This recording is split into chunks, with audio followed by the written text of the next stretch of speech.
တီးတစ်မျိုးတစ်နှစ်သုံးလေးငါဒူရင်သည်ရေထဲမှာ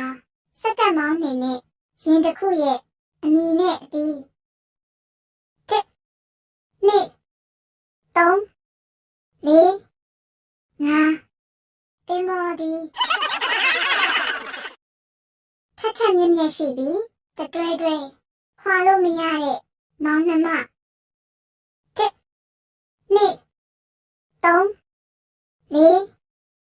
ငါကက်ကြီး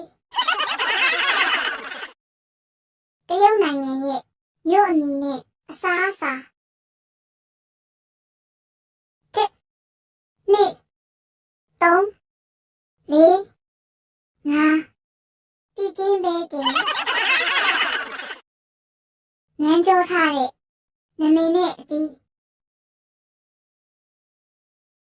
တစ်နှစ်သုံးလေးငါဘူးတီ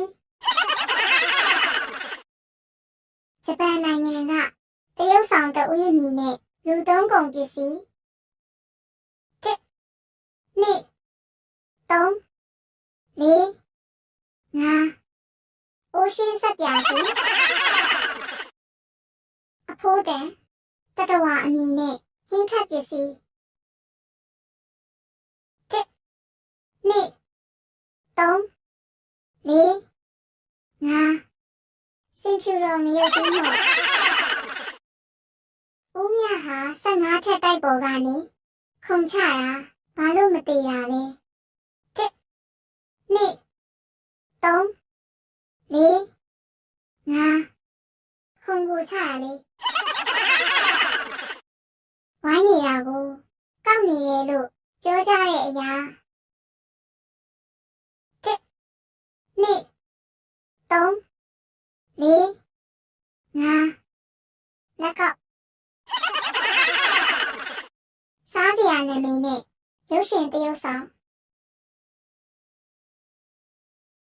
တစ်နှစ်သုံး